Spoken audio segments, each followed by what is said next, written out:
sort out through like a couple things. Um, we're gonna have to sort out through a couple things. Gonna let some people roll in. Gotta go post about the what is it called? What are we doing? About the live stream somewhere else. But we are live, brother. Anything you will say, will remain on the internet in perpetuity. You can't take it back. So that's just a warning for you. Alright. Personally, I have no shame. So I'm okay with being roasted, hated. But yeah, I gotta get the lucky hat going. And yeah, bro. So welcome. Hope the lighting is good enough. Yeah. Okay. Let me post about this. Oh my god, dude! Look at this. All these rollerbladers. Holy crap.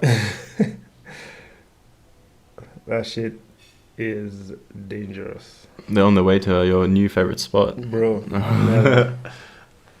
Gotta keep the hordes away from it. Bro, that Yeah. spot is gonna be 1,000% a secret. We're not sharing that with anybody out here. So of course, guys, if you're here watching, hey, what's up, Andrew? I see you in the chat, Andrew. Today we're gonna be talking mad shit about you. Just joking. We absolutely love you, bro. Number one MVP. Yeah, what a hoss, man. What an absolute boss. Learned a lot of things about Andrew on this trip. Namely being his alcohol tolerance is crazy. Yeah. Um, Mine definitely got better too. yours got better? Yeah. Wow. I don't know if that's a good thing or not. I think you have the wrong impression of what Kenya's like. I think we gave you the wrong impression of what Kenya's like. But you know, yeah, Andrew has a crazy alcohol tolerance. What else? He's also a great cook. You guys don't know who Andrew is. He's the guy who does a lot of full of filming stuff. Hangs out with us. I've been trying to convert him to a downhill skater for years, but talk shit about me and you'll dock the spot, bro. You wouldn't dare. You don't even know where that is, bro. Andrew, your threats are empty. Andrew, like you could take Andrew I'm pretty sure if I told Andrew, hey, you're driving today, drive me from the city to where the spot is, he couldn't. He could not do that. Andrew does not pay attention to directions, bro. Unless he pinned it on maps, but like that's one thing I'm very confident. I don't know if Julian pinned it also. Did you? Yeah. You pinned it. Of course I shit. did, yeah. I gotta get into your phone and delete that shit, man. So I'm the only one who knows the location, bro. You put a pin.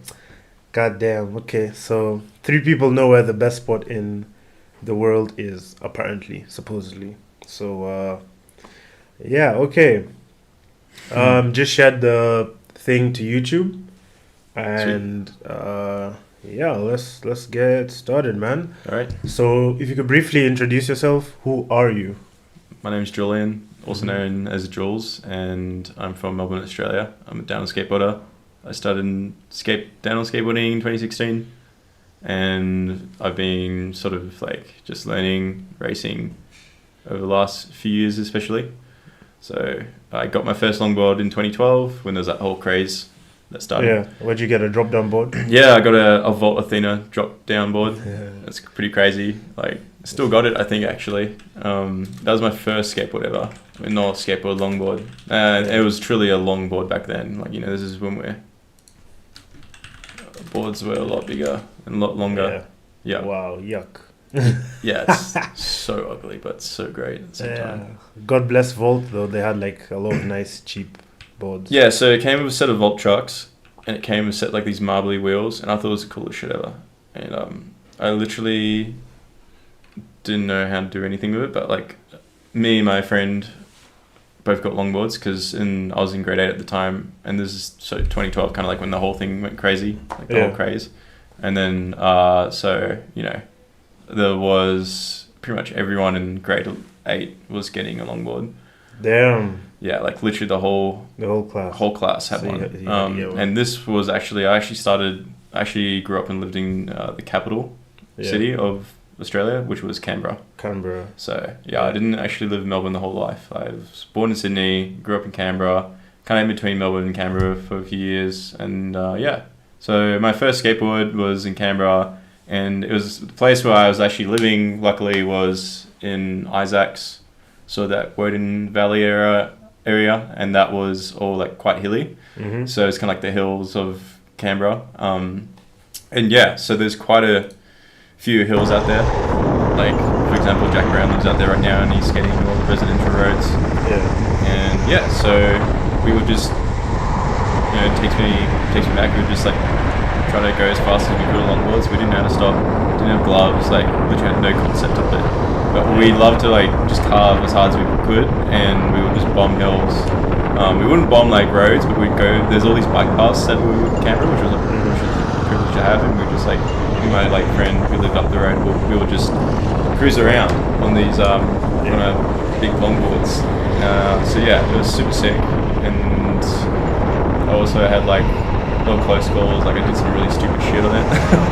So I like sometimes it wore a helmet, sometimes it didn't. Yeah. And then the way I'd stop is I'd try to aim for like the bushes, literally. So I'd just like cruise around and go as fast as I could and like jump off it. But I loved it. Like I was just like cruising around by myself a lot in Canberra when I wasn't playing video games and just doing that. And then yeah, I just also what else did I think? This is going back a long time. Sorry. There we go. Thank you, Andrew. But yeah, so I then like went to the bomb roads, and I thought, like, imagine how sick I'd look and how cool it would be if I could do that. Like, surely that's what the whole point of this thing is. And then I would literally just, this is the way because I didn't have gloves or I didn't know how to slide. Yeah. Literally didn't know what sliding was. Yeah. And what I did was I came up with I thought I was a genius at the time, was because it was a drop through board, there was cutouts where you could pretty much touch the wheels. Yeah. So what I do, instead of foot braking, I put my back foot on the wheel itself. Yeah. And that's how I'd slow down going down the hills. Yeah. And it's pretty effective, but it was pretty crazy because the wheel would like completely like lose its lip.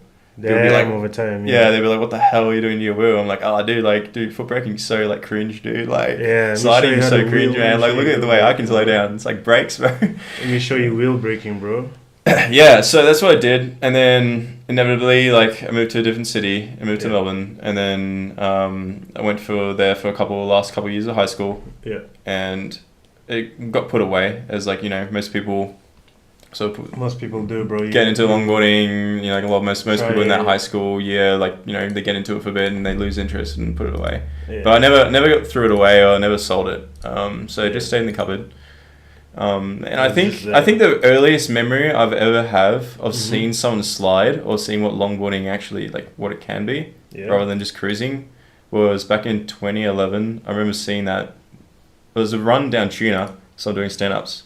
I'm not too sure. I don't remember who it was, but what did it look like? Someone just doing huge standees on like massive thin lines, and it had like this dubstep song to it, and it was just, I'm like, oh man, that's sick. Like, look at that, that's insane. I wish I could do that. But then obviously I never really sort of followed through with like learning more about it. I just cruised around. And then in Melbourne, when I moved there, I did last 2 years of high school. I didn't really have any hobbies besides playing video games and then hanging out and drinking. And yeah, pretty much I was preoccupied with school. Yeah. And then towards around the end of 2015, early start of 2016, that's when I sort of rediscovered it. So I would just start cruising on that longboard again, just because I had nothing else to do. And Melbourne's mostly flat, so it's kind of nice to cruise around on. And then one day, I don't really remember how, but I met a local cruise group, and that was called Sunset Skate Sessions. So shout out to Jesslyn. Don't think she'll ever listen to this podcast, but anyway. So she was running a group in Melbourne where basically they get a big cruise group, and you cruise around Melbourne on your longboards. There's like a 12-board store, which was a skate shop in Richmond, and that was one of the two big skateboards stores that sold longboards. So the other one, shout out to my sponsor who's helped me out a lot, is Max. Skate shop. Yeah, so Max Surf and Skate or whatever. That's it. So yeah, shout out to Troy and Tanya. Huge, massive help. Like, skate shops are super important, and Max is by far the one that's been behind the scene the most. In Melbourne. In Melbourne, yeah. Yeah. And they stuck around even to this point, which is Yeah. awesome. But 12 is where it began for me because that's where the cruise group was coming from. Jocelyn Yeah. was working there. And yeah, I was kind of stoked to like find something I was interested in, right, like kind of towards the end of high school. I'm like, oh, see, this is like something I'm into, like a hobby, Yeah. just cruising. But then the first time they kind of did a cruise group, I think it was the second time, they had like some sort of free ride session. So In the cruise group. yeah, so which was really cool, they would run these free ride sessions where kind of you go to like a spot, and like a lot of the spots in the city of Melbourne are like sesh spots. So you got a corner, and sometimes they're in like a garden sort of area, kind of like, you know, like it's kind of like not a road, but like a trail sort of thing that's paved. Yeah. And yeah, there'd be like maybe 20, 15 of us that would go there. And that's the first time ever is where I kind of learned how to slide and kind of got an idea of what it is. Yeah. So that's where I met like people like Adrian and Zach and all First these. time, yeah. Were you guys best friends off the jump, or do you hate each Nah, other? definitely not. I was a bit of a menace, I think. What do you mean you're a menace? I was just like a liability, I think. Because like, well, one, I don't know. I think I had kind of like in Melbourne back then, I think everyone was like really young, and then those people were such a way higher level than me, that like when you got like a new person like me, also like, which is completely warranted. A lot of the spots that we actually do downhill in Melbourne are really dangerous. So there was like a lot of kind of gatekeeping for the right reasons. A lot of you need to learn to get better at you need to learn to be at a certain level so you can come out, and we'll show you like kind of like the hills one by one.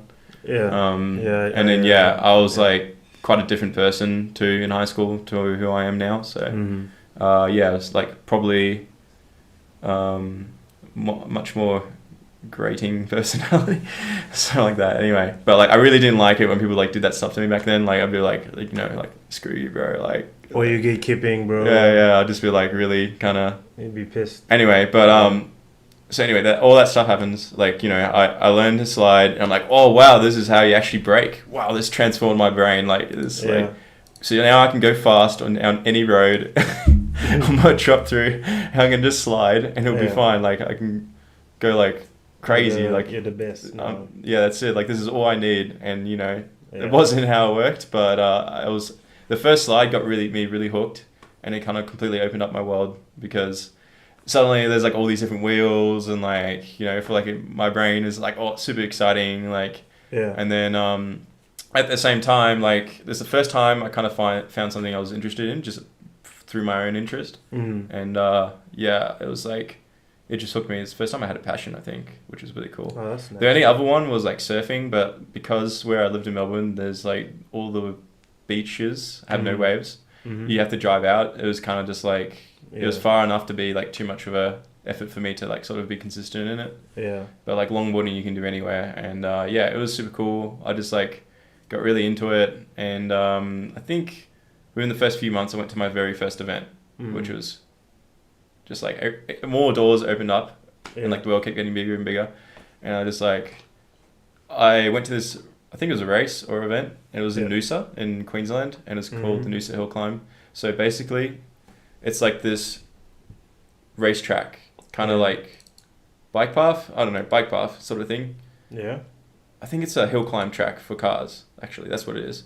But they shut it off, so like only like people on bikes and like skateboards go on it, and they would hold an event there back in the day, which was perfect for beginners. And they.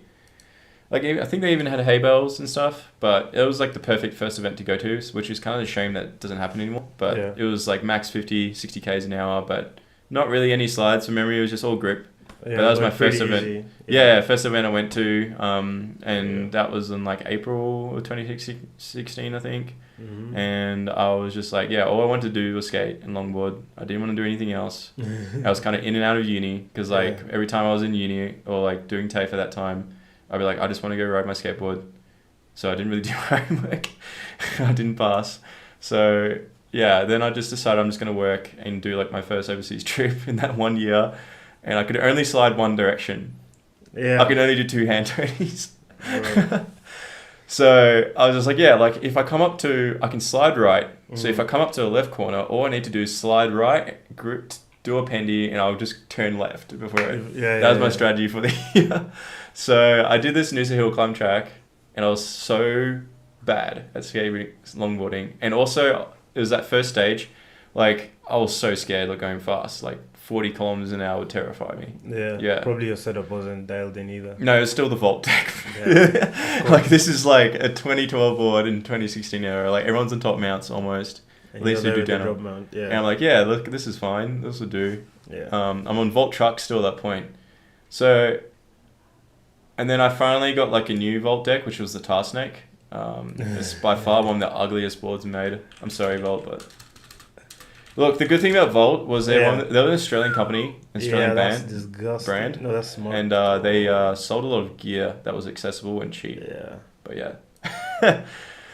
Cool. So I thought, like, yeah, I'm sweet to go. And then in 2016, I also watched this movie at the same time as this whole thing was waking up to me. I watched this movie called Secret Life of Walter Mitty.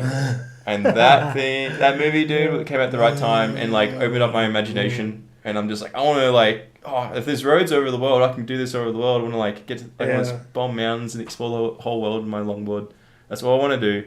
Yeah. And then, so I booked my first trip in 2016 to Hawaii, and I went there, and I To was Hawaii. and I was so dog shit, but I just sent it, dude. Yeah, I just, you went. I survived. Yeah. And there were some days in Hawaii where I was like skating on these roads, which was really cool. I definitely was not ready, but that was my first trip overseas, and that was like really opening. I'm like, okay, like I really want to do this. And Yeah. after Hawaii, Still on the tar snake. yeah. Like, you know, the thing was, I just kind of went for it, and I just Yeah. didn't really understand my gear. So, Yeah. like, for example, to give you how fried of a unit I was, Yeah. I would literally just, like, put the bushings in my trucks because of what colors they were. I thought that I tried to color coordinate it with the rest of my setup. You know, I didn't understand, like, the colors meant different hardnesses. I'm just like, yo, this blue one, these This two looks blue good. colors look cool with, like, my Yeah. my red wheels. I'm going to chuck them. Dude, that's So how, fried. like, out of the loop I was. Yeah. So fried. But I kept going, and then I was really frustrated with my Hawaii trip. Like, look, I there was one time in Hawaii I hiked for 2 hours up a Mhm. road by myself, and I skated down it. I just had the drive, which is I wish I kind of had. Now it's just like, oh, I can't be Whatever. can't be. Yeah. You know, we went cruising the other day. I'm just like. Yeah, bro, you look like you're about to die, bro. I'm just like, can we just drive somewhere, dude? But yeah, it's really funny. I kind of, it's interesting, like when you start out, like if you're that sort of person where it's like you just get hooked on it like that. Mhm. You want to, you're that sort of person. It's just like it grabs you like that. Yeah, You just that first initial drive you have in those early years is insane, that's especially when you're like you're like really young at that point too, because you just do some dumb shit. But you Yeah. bounce off, So that was really cool. So anyway, 2016 happens, and then 2017 was really the year that it all like really started to focus and become like better. So I started to really like hone in, and I'm just like, yeah, I want to take this seriously. Yeah. So there was not really much racing in at that point. For me, when I started out, what I focused on was just get good enough so you can skate down mountain roads anywhere in the world. Learn how to stop both ways. So my strategy was, okay, instead of going to races where you can get your ass whooped, Yeah, go to free rides or just as many free rides as I could. And the real... Hey, stop looking at the screen. Focus on your story, bro. Anyway, so... yeah, so I focused on... Yeah. 2017 was an interesting year because... It was, for me, the first year where I just really honed in on learning glove down slides. Yeah. Both ways. And what I do is we had in Melbourne at that time we had our own like little private race course track. It was like an E-state. So it's called the Packnats Outlaw. We would run these like outlaw races where there's E-state where there's no houses built on it at all. So there's like a bunch of like connected roads. Yeah, you might see it somewhere actually. I think I'll see. It's got like bricks, like I don't know, hard to describe, but yeah. Oh my god. Dude, look at it, bro. Oh my god, man. Look at the cringe, man. Bro, with the... So this is like back in 2017 when that's Packnat. That's Pakenham, yeah. That's where I learnt. That's where I learnt all my pre-drifts, everything. So I would drive an hour each day to this place by myself, and spent the entire winter in 2017 Just learning. just going. This place was like full multiple different roads with no houses on it like this. They're all like pretty steep, Yeah. and they had all these corners, and like you can go to the top and you can Yeah. see from the top whole, yeah. what's coming up. Yeah. And it was perfect, like a perfect training ground. You can go into all these different corners and learn how to like slide. So I spent like 6 months there. Then you went to Europe. So yeah, so I did that, and then of course, you know, I started going like road trips and stuff. Then I went to my next event after that. My first IDF event actually was Newton's. Damn, bro! Did you in go 2017? So yeah, I went to Newton's in 2017, and that was insanity. So that was kind of my first introduction to racing, and I went to Newton's. If you don't know what it is, it's Mount Panorama, which is a racetrack in Bathurst, Australia, and this thing is just like this, dude.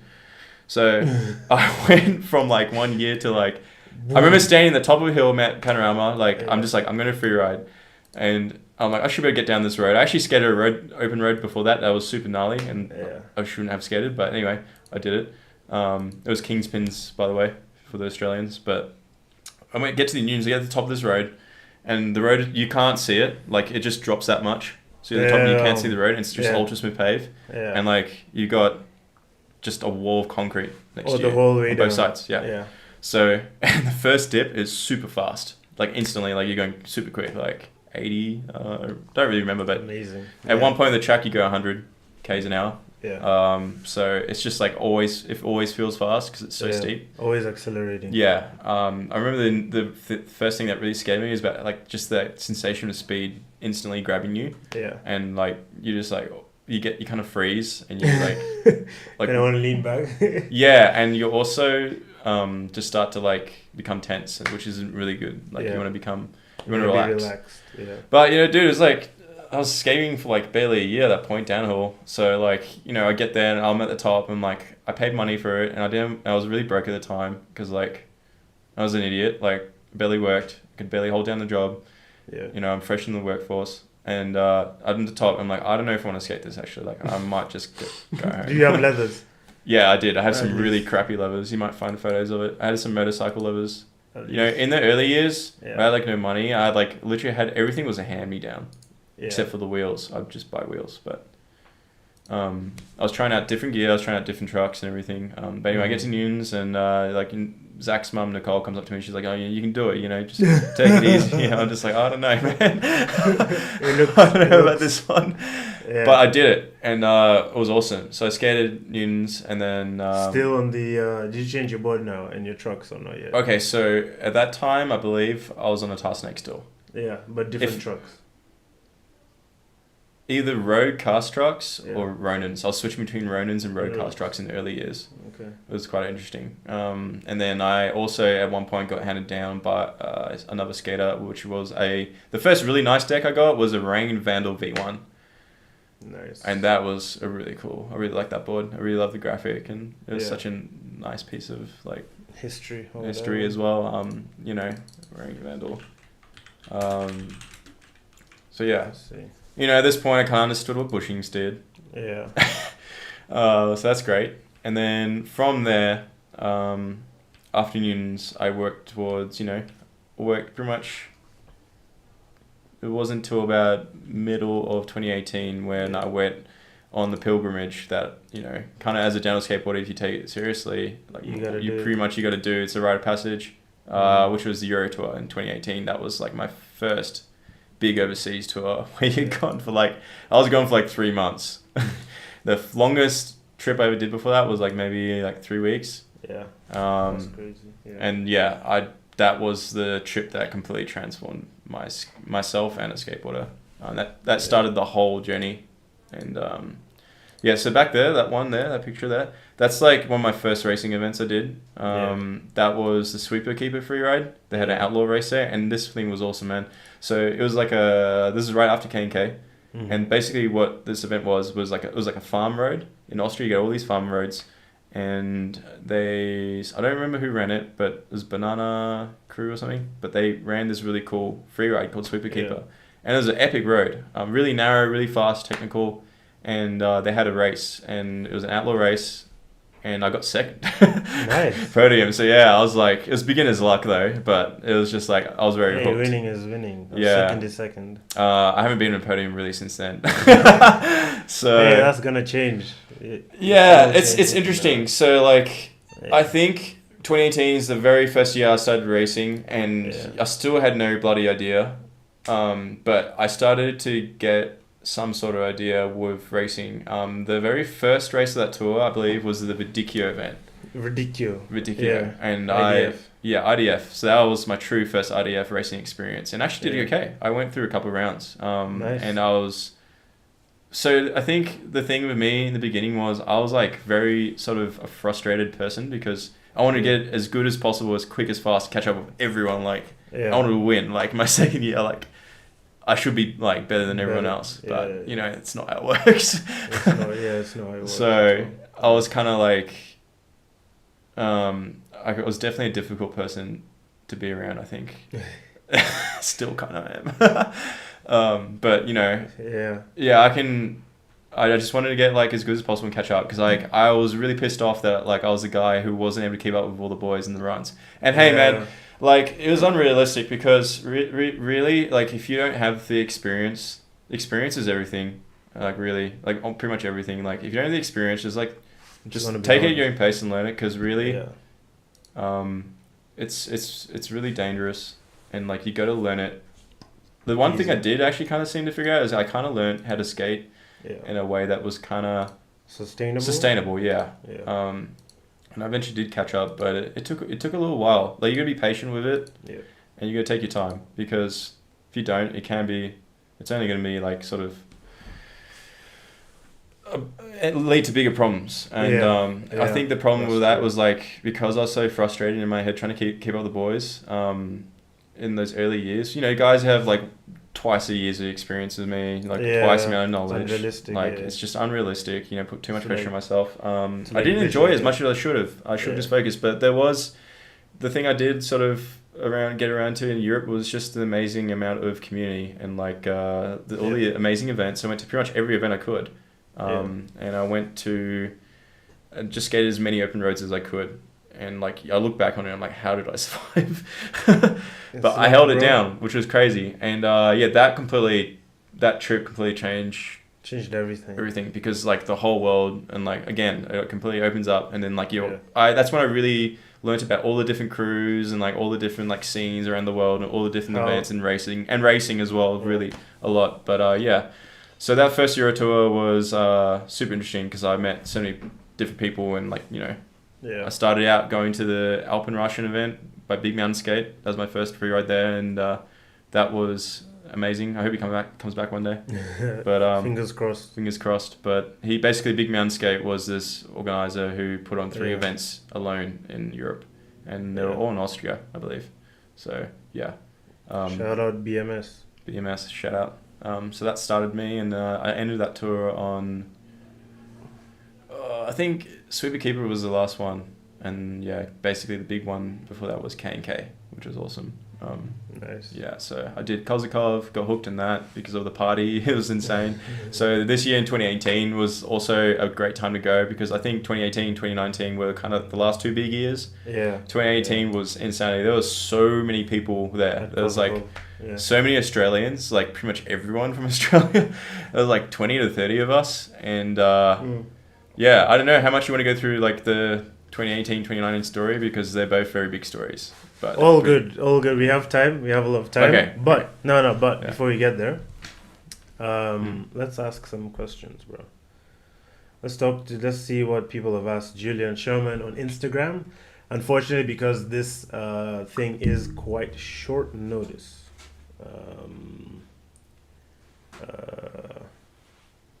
Because this is quite short notice. I haven't had the opportunity to make the like nice cards or like the images that will show up on screen. So I'll just read them off, or I don't know what I'll do. So first question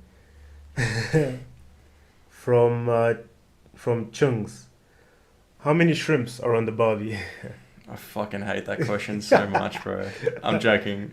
0, because I don't eat shrimps ever, man. Like, honestly. Yeah, you don't eat shrimps? I don't eat shrimps. I don't eat shrimps. No. So Chunks, unfortunately, there are no shrimps on the barbie. There are no shrimps in the barbie for me.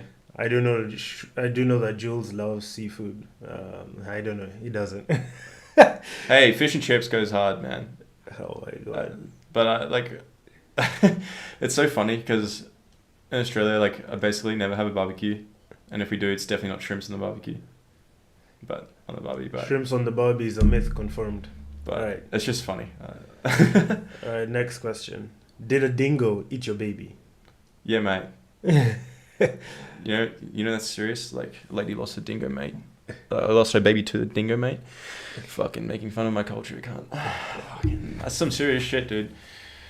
Dude, man, Australia has problems with emus. You guys lost a war to emus, bro. Yeah, our wildlife is crazy, dude. But it's really funny because it's not like your animals are way more dangerous than what we got. Hey, did a no lion way, eat your bro. baby, a booger? No way, bro. Yeah. I ate a lion's baby, so I'm so strong.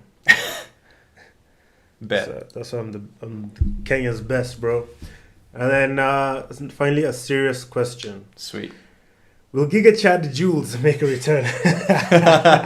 Who asked that? Chunks as well. Again, Giga Chad Jules. Yeah, I will try. Come back to Canada. But it all depends. Right now, I'm in a weird spot. So I had like a two-year work visa. Yeah. And I was just like, all right, we're going to spend as much time in Canada and like try to get Working. good at racing and like have a better home base to like sort of attend events and racing. But I'm going back to Oz this summer because there's a bunch of things I got to sort out. Unfortunately, that like a bunch of health problems that came up and kind of been putting off way too long, of course. So got to deal with those. Fair enough. But most likely, I will. I mean, if I have the opportunity. You got hey, Dango Man says, what's up? What's up, Dango Man? What up? Right, so what's your favorite Canadian race and why is it Knox Mountain Downhill? Okay, my favorite Canadian race is... Okay, there's a bunch of them. Yeah. But Knox Downhill is the best one, in my opinion. You think? Why? I think so. Okay, Why? So one was because it's just so well organised. I don't remember. Was it a 2-day event or 3-day event? He doesn't even remember and he thinks it's the best. Hey, man, it was that good. Come on, man. It all blows into one. No, it was a 2-day event from memory. Yeah. Because so Knox Downhill is basically a 2-day race, and it's right before the weekend of Giant's Head. So if you're ever in Canada and you're trying to go to Canada, I really recommend you go to Knox and Giant's Head at the same time. Yeah, get those two out of the way because they're both basically the best two events in Canada. But before I say that, there is one more event that's really good, and that's by Maxwell K, which is the Salt Springs Slasher. That's really sick. You enjoyed that one? Yeah, that one's really, really fun. The track was really interesting. It was is this Chung's on the video right now? Yeah, that's Chung. So Chung is behind Apex Prototyping, and shout out Chung. Like, thank you for being such a mad lad and hanging out and making such great gear. I really recommend his talk block. Shout out Chung. Send me a talk block, brother. Yeah, send me. Booger wants your talk block, mate. He should do a review on it. Send me pretty free good stuff, man. But yeah. Look, I've had to put up with Jules, man. I deserve a prize. Yeah, so anyway, this race is interesting. You got a left and right corner. So you got like a left, right, chicane, and the chicane is crazy. So the chicane is definitely took me quite like a whole day to get used to. It can be quite intimidating, and there's like cracks and bumps.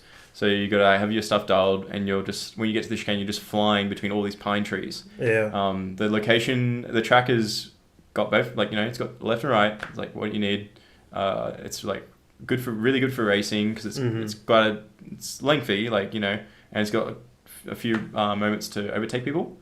The pavement is pretty good, slides really nice, and I think it's always been like a very competitive event. It was my first time going.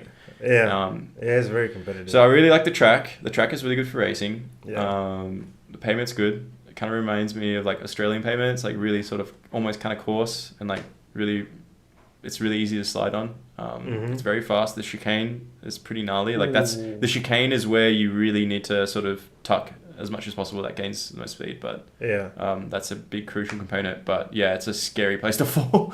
The location is really cool. So it's in Kelowna, and Mhm. basically at the top of the track you can see like the whole city, and you have a Damn. really cool view of like the track Yeah. beneath you, and like it's like a very dry sort of pine tree looking sort of landscape That in sounds- Canada. And the organization, shout out to Yeah. William and everyone behind like Beefus and Yeah. Finch. They basically are running this and Giant's Head at the same time, like organizing all this. It's Damn. crazy. Like All at once. Yeah. it's an insane amount of work. Yeah. And the events are both extremely well organized and of high quality, and they both fulfill like different reasons to like for each event. Like Knox is definitely a racetrack.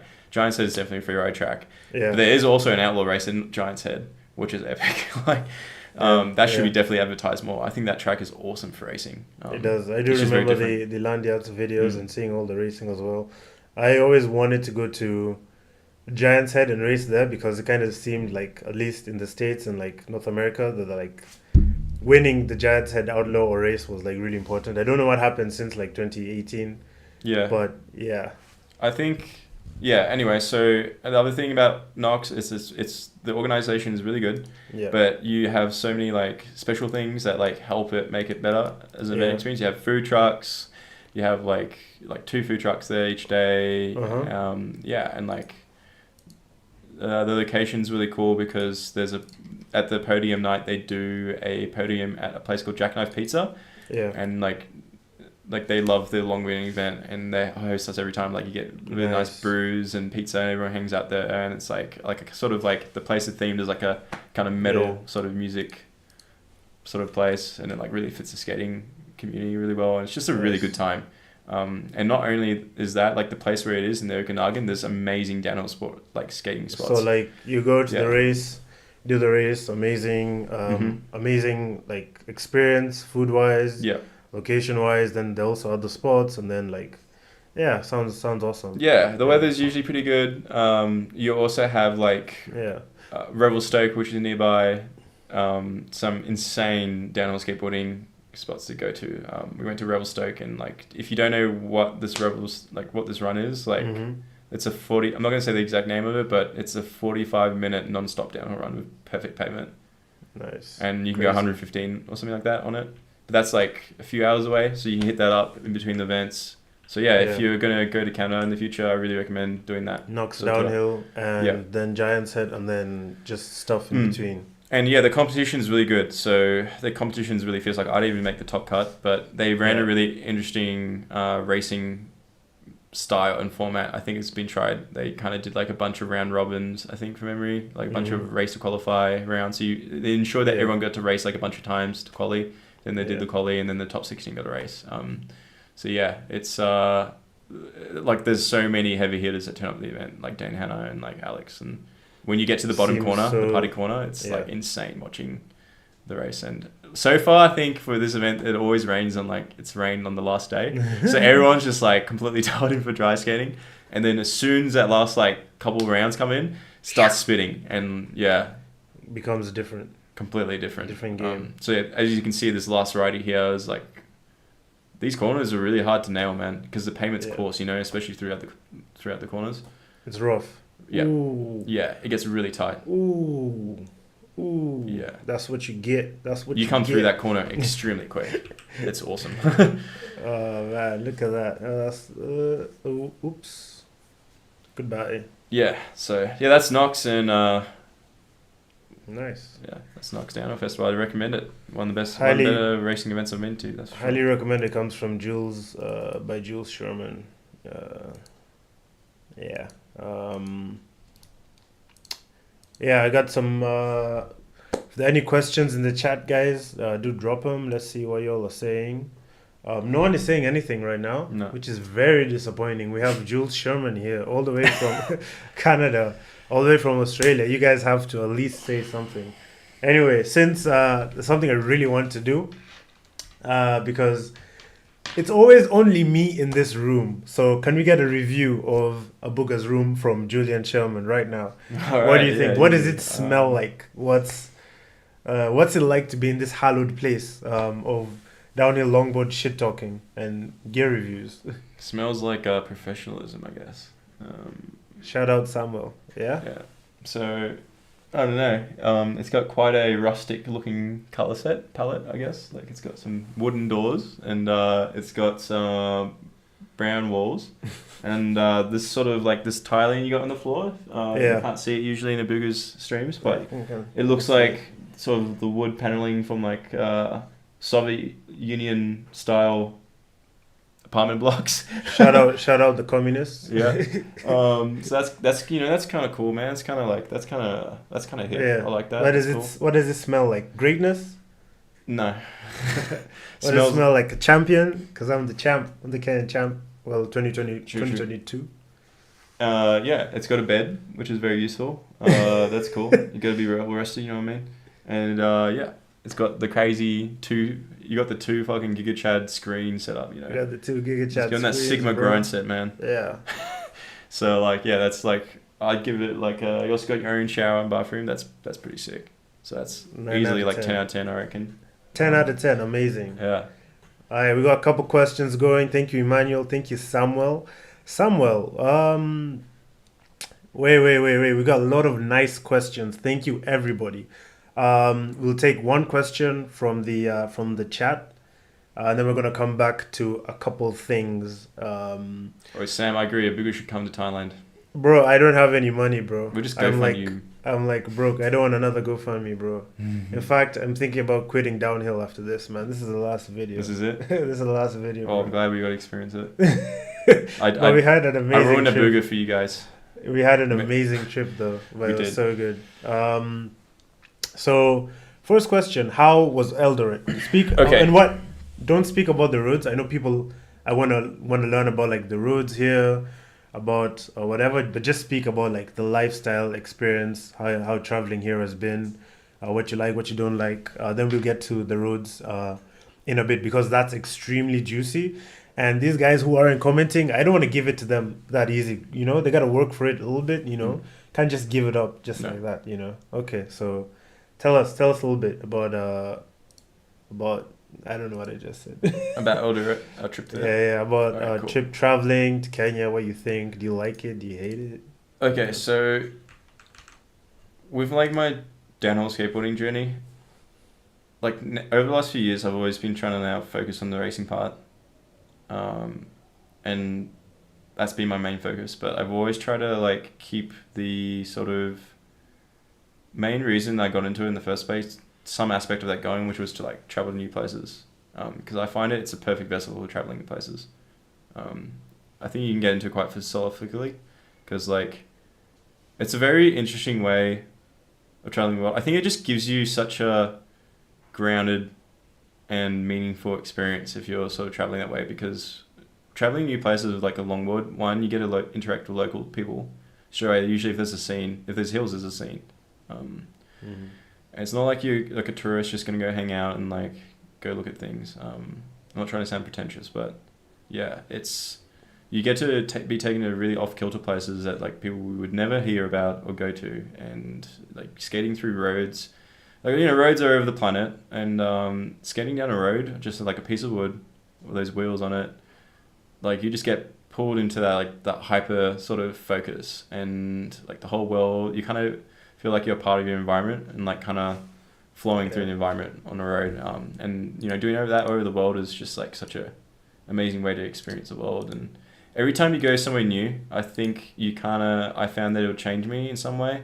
And it would always change my skateboarding in some way, because the thing I find was the more roads you skate out there and the more places you can go to, the better your skateboarding will get. Like if you stay in the same place all the time, doesn't matter how good your hills are or how much you max them out, like you're gonna stagnate.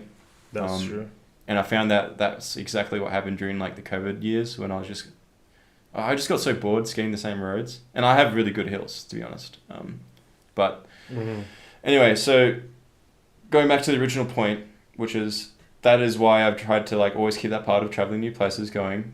So even though I'm becoming a little bit more routine in where I go, for example, last few years it's been Europe, and you know, the WSC races and where the races are, which is North America and Europe most of the time.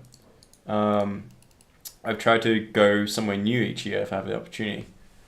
And I remember when I first started, I'm like, had like all these ideas come in my brain. It was just like, oh, imagine all these places you can go to. You can go to like every part of the continent. There's probably roads everywhere. And then like one of them was like, one day I'll be in Africa. Like this is like 5 years ago, and then like here I am. Yeah, you are finally, bro. Yeah, it's crazy. It took 5 years. Yeah. But like I don't know. It's just like that's kind of the way my brain works. It kind of just like all these scattered points, and then like I just connect the dots somehow. But I found that really interesting, and like I'm like like sometimes I just wait, and sometimes I'll just wait, and then sometimes you'll know when to go to a certain place when it lines up right. And like this was a year. I'm like okay, like I'm in Canada. Good. I'm making my way to the Thailand race in Why not December. stop over? Yeah. Yeah. I'm making my way back home, which wasn't part of the plan, but like, what can I make out of it? And then like, all right, well, Kenya, I've come finally, because I met you last year, and then like it lined up. So I'm like, all right, well, this is one of those times it lines up, and this is the one time it's going to line up like this way. So like, you learn that, and I took the opportunity. So I spent a bit of money to like get the flights, and I'm like, let's go to Kenya. Screw it. Let's see what happens. It'd be sick. It'd be cool to experience a completely different continent and country. And yeah, so the flight on the way was not a great experience. So didn't even get aboard my plane. Kenya Airways. Yeah, Kenya Airways sucks, man. They suck, bro. They basically told me that I hadn't paid for my ticket, even though I did. Also, here's a really good travel tip. Do not use Expedia or any of those search engines. Like, even if the flight gets really complicated, try to just use a search engine and then to find the best deal, and then just book through the airline directly. Yeah. Because it was an absolute nightmare dealing with Expedia and then Kenya Airways, and I didn't get to board a plane. I had to drop down a lot of money to make the next flight, and now I have to chase them up to get my money back. But anyway, so I go to Kenya, and I like watched some videos on it. Like, I'll go to a lot of places blind. And like one of the first things I kind of look on about places, like maybe the geography. Like I just like to see different landscapes. Yeah. And then so we get to Kenya, and like initially I was just like, this place is the traffic is insane. So the first thing is just like, okay, this is crazy. Like, it's very different. Like, this is by far a very different place to any place I've been to in terms of like demographics, culture, and traffic. It's not used to seeing black people all the time, bro. Like, you turn your head, black people. You turn your head, black people. No, like it sounds. It's true. Okay, I'm just gonna say, like, it's the first time I was kind of like the minority. In my complexion. Like, no, it's crazy. But like when I when I came back from the UK or even like the Philippines, like just. It's like it's a weird thing, but it stands out so much. It does. So yeah. Which I like. Yeah. I find like hilarious. Like when people call me that sort of name for white people. Yeah, Mzungu. Dude, I love it. I love it when people like make fun of it. It's so funny, dude. I find it hilarious. Like whatever. It's really funny because they have this word for like white people, Mzungu, right? And then like the last day, when we're on beers, we're like leaning out the car window. Every time I see a white person, we're like, "Hey, fellow Mzungu, what's up?" It's so good. Dude, you gotta take it funny. You can't take that stuff too seriously. Like, enough places do that. So like, why like bring that energy? Like, just try and enjoy your trip as much as possible. Like, people will like react to you differently, 100%. So anyway, so like I go to Kenya, and like the traffic is insane. Like. In Nairobi, it's by far the most insane track I've ever seen. So it's just like, so it's bumper to bumper cars, anything goes, motorcycles swerving, motorcycles coming the wrong way on the highway too. Yeah. And it's like, the way I described it is like Philippines traffic, but with more cars and Italian aggression. So that's the perfect way to describe it, honestly. But I'd like to make a caveat. Yeah. It's not anything goes. There's like a flow to things. Oh, absolutely. But you kind of have to be here for a long time to understand it. Absolutely, it's chaos. It's definitely chaos. Anyway, besides that, the traffic, it's the scenery. We went out and we went to skate your local roads, and your local roads are really good. You got like 3 back-to-back roads that are like decent long. They got tuck lane corners. They got some good pavement, and they've got like cool slide sections, and they're awesome. And the scenery was like really cool to experience, like the African scenery. Just seeing all the different like sort of, it's different to anything else. Like it's kind of like the Philippines environment, but then it has a lot more different like unique trees you don't see anywhere. Yeah. Like kind of like the typical savanna trees that you sort of see in like the Lion King stuff. But Yeah. I think that really like surprised me was like how green it was. So like it's not just all like dry savanna. It's like you get the environment, but it's all green. You know what? All You know green, what? emerald green, like stuff. You know what? So like Yeah. you're the second white person Yeah. I've hosted to be like, wow, it's so green. But Yeah, also you it did is. come like during like the rainy season. Yeah. Like if you came Is it not the rainy season? This is kind of It's it's beginning, like short yeah. rains. If you came in December, February, Yeah. dry, Dry as hell. dry. Yeah. It's more dusty, like eh? dusty. So you came when the skating was maybe at its best. Yeah. Cool. That's Yeah. good timing. So the weather was lovely. It was like comfortable weather, Yeah. and it was first day was really good. Like I get off the plane at like what time? 5 a.m. We went skating straight away. Yeah, we had to, I was bro. so fried because when my flight was pushed, I slept on top of air conditioner in Toronto airport for like a night. And all I ate was more Tim Hortons and like a Subway. I'm like, Forget it. yeah, dude, a really balanced diet there. I'm just like, I had enough Tim Hortons time to go, man. Diet of a champion. Yeah, diet of a champion. But yo, shout out Tim Hortons, keeping me going at work when I was in Vancouver and keeping me alive in Toronto airport. Amazing. Yeah. But anyway, so yeah, what I think of it overall, like, it's pretty amazing. So after we left Nairobi and went to that trip to Eldoret, we went to hang out there. Oh, it's all right. All right, censored version. You guys. The thing that surprised me as we drove out to the country was how much it looked like Australia as you sort of get to like kind of more the flatlands. But then you get these really insane, massive changes in elevation. So like the mountains just pop out, and you can see like a shield of mountains that come across the range, and like it was really beautiful. So you get like these Rift Valley and all that, and these big valleys, and like it's amazing to see just like kind of not like only just the change in elevation, but like just the amount of like beautiful forests and everything. And the first day, like we had a rough day because we went to this road and like the pavement was trash, and like the road was actually epic, but it just wasn't great, good quality. And then we did find a very good road that was like pretty scary to skate. That's on screen right now. It reminded me of like an Australian road a lot, kind of like with the no lines, like kind of stuff you get out in the bottom of the snowies. That was really cool, and what I really liked about going out in the countryside is like interacting with the people. It's quite different, and then seeing the actual like natural landscape.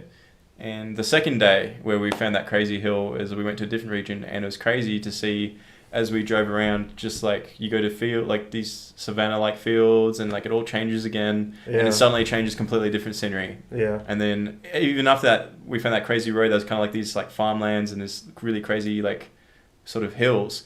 We then drove like another hour and we completely different landscape again. It's like really beautiful mountains that are really steep and aggressive in elevation again, but it's all like really like narrow roads with like amazing quality. So it's like we had we found an insane amount of good roads there. Like we did. Every type of road pretty much. Like we found how many runs in total? Like 7 or 8 probably.